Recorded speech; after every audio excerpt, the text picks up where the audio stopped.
على رسول الله صلى الله عليه وسلم ثم أما بعد ሙሽሪክ ስጋ ሙሽሪኮች ቢስሚላህ ብለው ቢያርዱም ተቀባይነት የለውም፣ ሐራም ነው። ይህንን ፍቁድ ነው ያለ ሰው አላህ ሐራም ያደረገውን ሐላል ብለዋል፣ ከእምነት ይወጣል ማለት ነው። እና ቢስሚላህ ብለው የተወሳውን ብሎ ማለት ሙስሊሞች ያወሱት ነው ቢነፍስል ኪታብ በዛው ቁርአን ላይ በተጠቀሰው መልኩ ማለት ነው። በዛ ተስማምተናል። ታኒያን ሁለተኛው ምንድነው? ኩፍርም ራሱን የቻለ ነው፣ ሽርክም ራሱን የቻለ ነው። እንደገና ንፍቅናም ያው እነዚህ የንፍቅና ስትልቁ ንፍቅና ማለት ነው። እነዚህ አንድ አይነት ሁክም ናቸው። ሰዎች ፈኢንታቡ ማለት ከዚህ ነው። ፈኢንታቡ ወአቃሙ ሶላተ ወአተው ዘካተ ፈኢኽዋኑኩም ፊዲን ነው። ከዚህ ከጸዱ ከሽርክ ኩፍር ከጸዱ የዲን ወንድሞቻችሁ ናቸው ይላል። ከዚህ ውጭ ደግሞ ወንጀል ራሱን የቻለ ነው። ወንጀል ማንኛውም ሰው ወንጀል ቢሰራ ወንጀል ነው። ወንጀል አድጎ ተቀይሮ ኩፍር አይሆንም፣ ሽርክ አይሆንም። ወንጀል ራሱን የቻለ ነው። ሽርክም ራሱ ኩፍርም ራሱን የቻለ መስመር ነው ያላቸው። አንዱ ከአንዱ ጋር እንትን አይልም ማለት ነው። ከሙስሊሞች ባህሪ ግን ሙስሊሞች ወንጀል ቢሰሩ ተውባ ያደርጋሉ። ወንጀል እየሰሩ ተውባ ያደርጋሉ፣ ይመለሳሉ። አንዳንድ ሰዎች ግን ወንጀልን አቅልለው አሳንሰው የሚያላግጡ እየሰሩ እስራር እያደረጉ የሚያሾፉ የሚቀልዱ በዲን ላይ የሚቀልዱ ከሆነ እነዚህ ሙስሊሞች አይደሉም። ነገር ግን ሰዎች ወንጀል እየሰሩ ይመለሳሉ። በዛው ሲሞቱ ግን እነዚህ ሰዎች ሙስሊሞች ናቸው። እሳት ውስጥ ተቀጥተው ይመለሳሉ። ሸፋ አለ። እሳት ውስጥ ለገቡ አማኝ ሙስሊም ወንድሞቻችን እህቶቻችን ሸፋ አለ። ያም ቁርአን ላይ ቅድም አጥቅሰናል ማለት ነው። ምን الذي يشفع عنده الا باذنه ሸፋ በአላህ ፍቃድ ነው የሚሆነው። ሸፋ ሽምግልና በአላህ ፍቃድ ይሆናል። አላህ አንደኛ ሸፋ ሽማግሌ የሚሆነውንም አላህ የሚፈቅደው እሱ ነው። ያ ደግሞ ሸፋ የሚደረግለትን ደግሞ አላህ ወረድ የለው አላህ ንግግሩን ተግባሩን የወደደለት ተውሂድ ያለው መሆን አለበት። ይሄ የታወቀ ነውና አንዳንድ ጊዜ ቁርአኖችን ኮንሰል ሐሳብ እየወሰድን ከሌሎች ነሶች ጋር ማጋጨት የለብንም። ሁሉንም ተደቡር አስፍተን በማስፋት ማየት ይጠበቅብናል።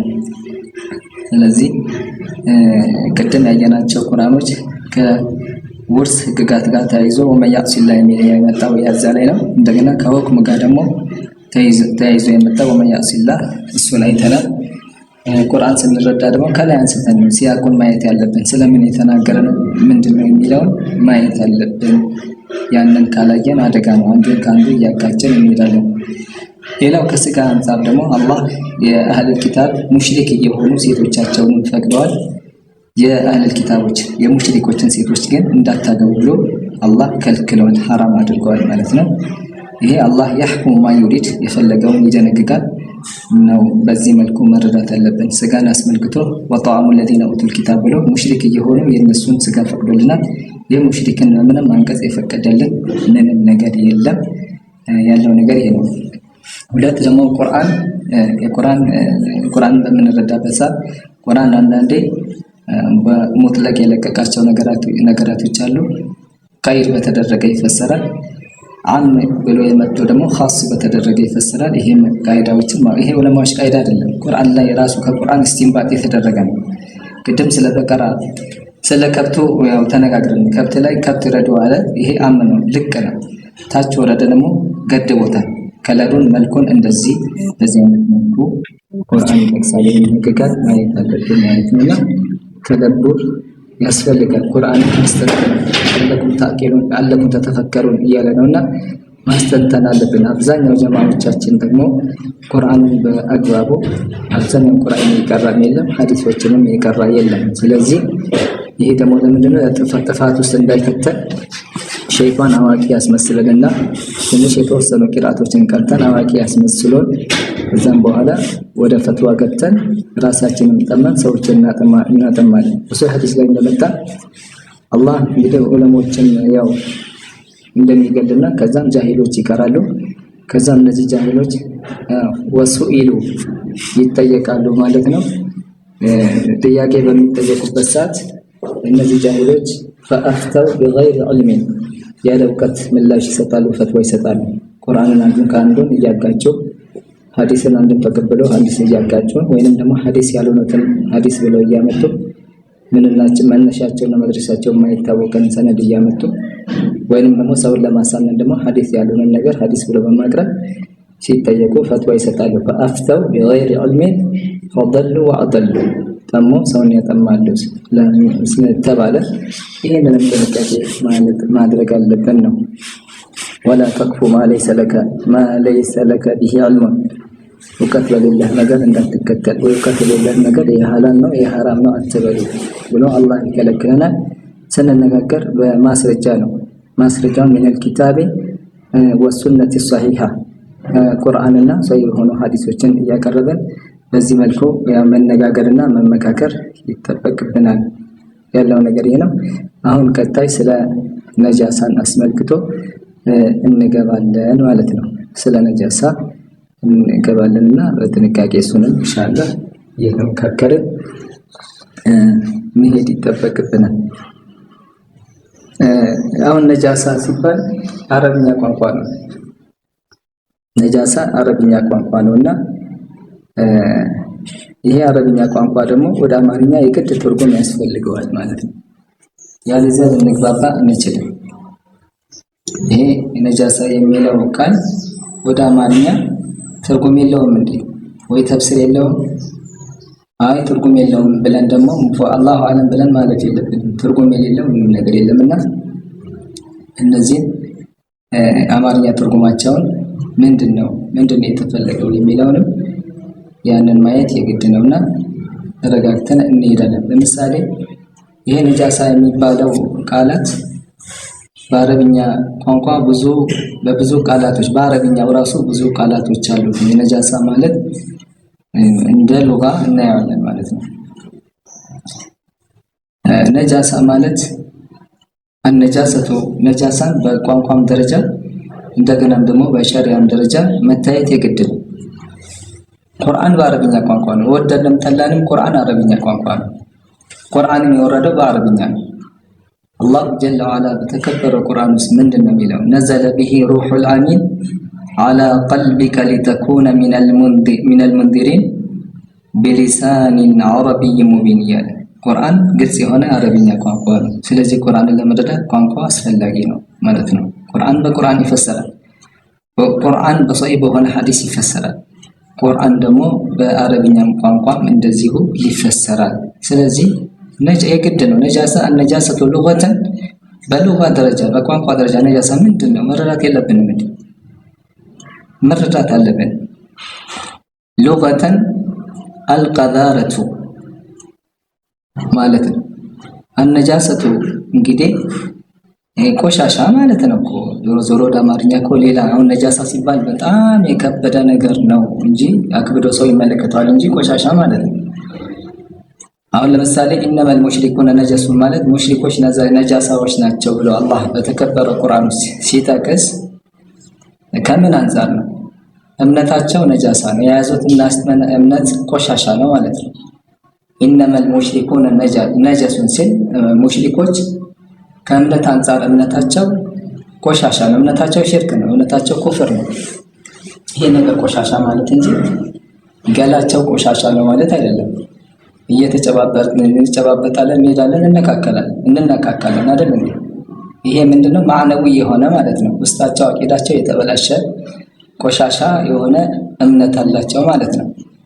ሰውን እንኳን ስንሳደ መጥፎ ባህሪ ያላቸውን ሰዎች አንተ ቆሻሻ፣ አንቺ ቆሻሻ ብለን ከባህሪ አንፃር ነው፣ ሰውነቷን ለማለት አይደለም። አንቺ ቆሻሻ፣ አንተ ቆሻሻ ብሎ ሱኮ ነጃሳ ነው ማለት ከባህሪያቸው አንፃር ሰው ሊናገር እንደ ቋንቋ ሊናገር ይችላል። ስለዚህ ነጃሳ ማለት አልቀዛራ ቆሻሻ ማለት ነው። ሸርዓን ደግሞ እንደ ሸሪዓ ማለት ይሄ አይኑ ሙስተግዘረቱ ሸርዓን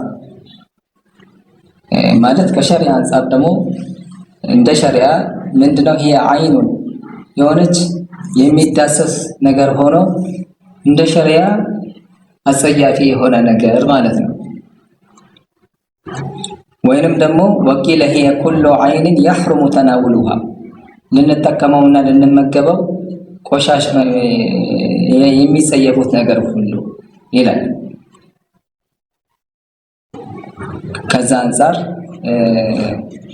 ማየት እንችላለን ማለት ነው። እና ተረጋግተን እያንዳንዱን ነገር ማየት አለብን ማለት ነው።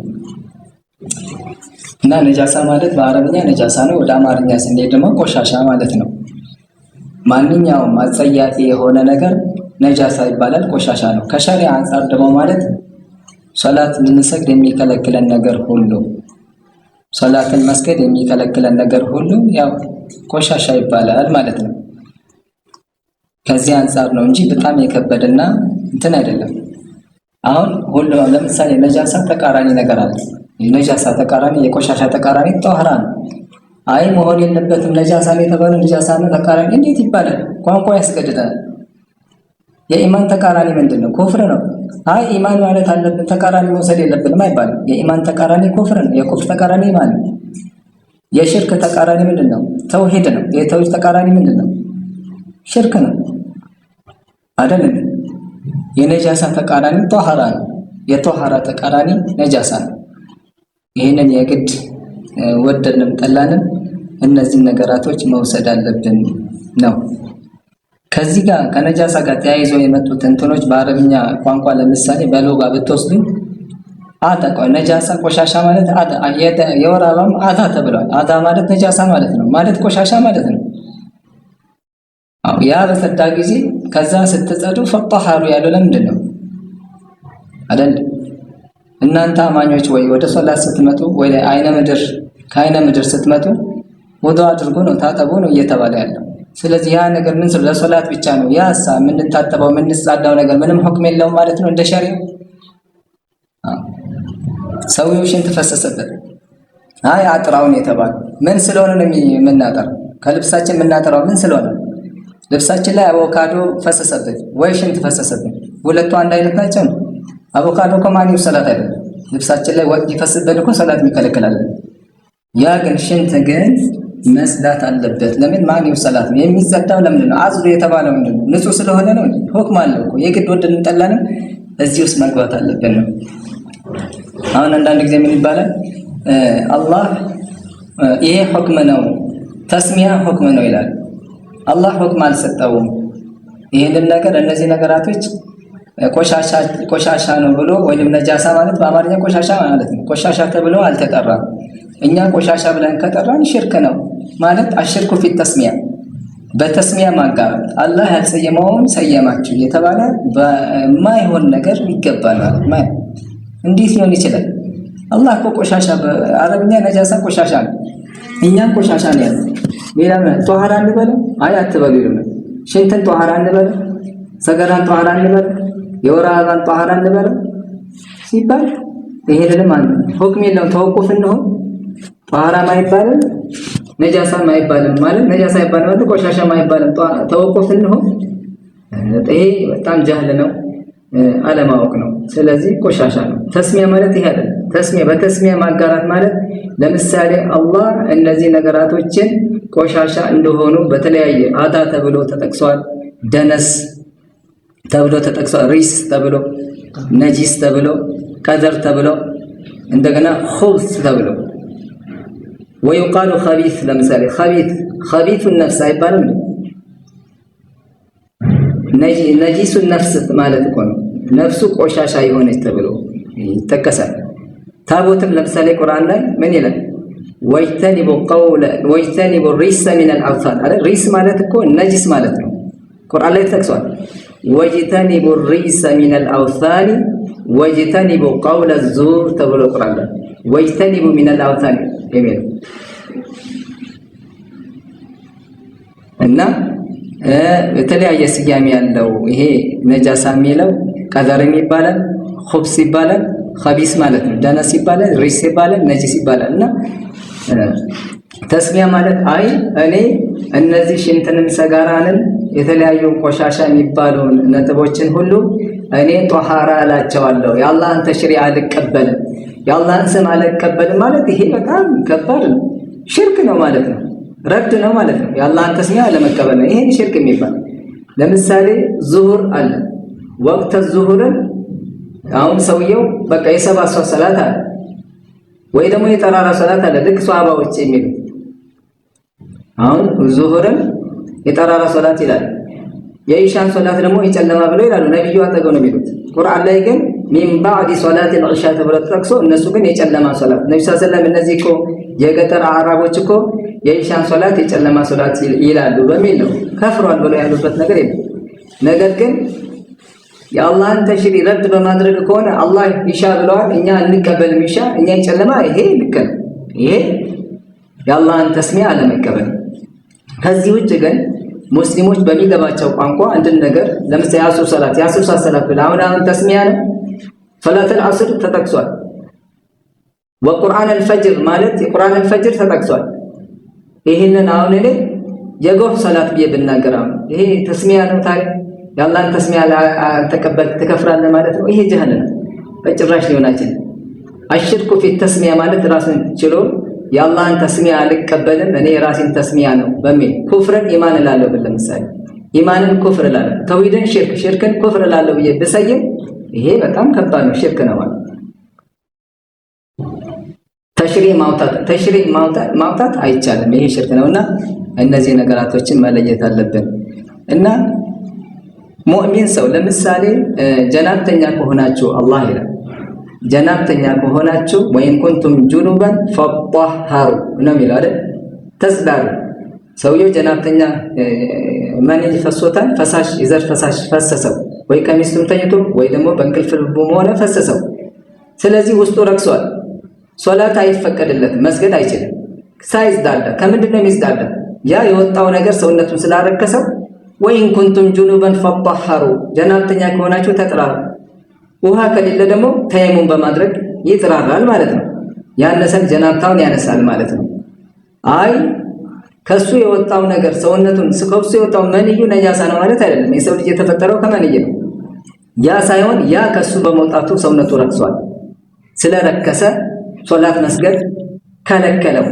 ከፊል መንገድ ተገናኛቸውና ከዛ ምን አለ እሱ ጎንበስ ብሎ ጫማቸውን ሊያወልቅ ሲል ፈቃለ ምን አሉ ፈአህወ ኢለይህ ፈቃለ ኢነል ሙስሊም ላ የንጁሱ የሚለው ሐዲስ ይህንን በስፋት እናየዋለን ብለናል። ከምን አንጻር ነው ይሄ የተባለ የሚለው አልሙስሊም ላ የንጁስ የሚለውን እናያለን ማለት ነው። ሶሒህ ቡኻሪ ላይ ነው ቁጥሩ 283 ቁጥር ላይ ነው። ሙስሊምም ደግሞ በ371 ቁጥር ላይ ነው የመጣው ይህ ሐዲስ። አነ ነቢይ ሰለላሁ ዐለይሂ ወሰለም ለቂየው ፊ ባዕድ ጡሩቂሂ አልመዲና አቡ ሁረይራ በከፊል መንገድ ከነቢያችን ጋር ተገናኘ ማለት ለቂየው ፊ ባዕድ ጠሪቅ አልመዲነቲ ወሁወ ጁኑቡን አቡ ሁረይራ ጀናብተኛ ሆኖ ከዛም ፈንኸነስቱ ሚንሁ ከሳቸው ሸሸው ሄድኩ አለ።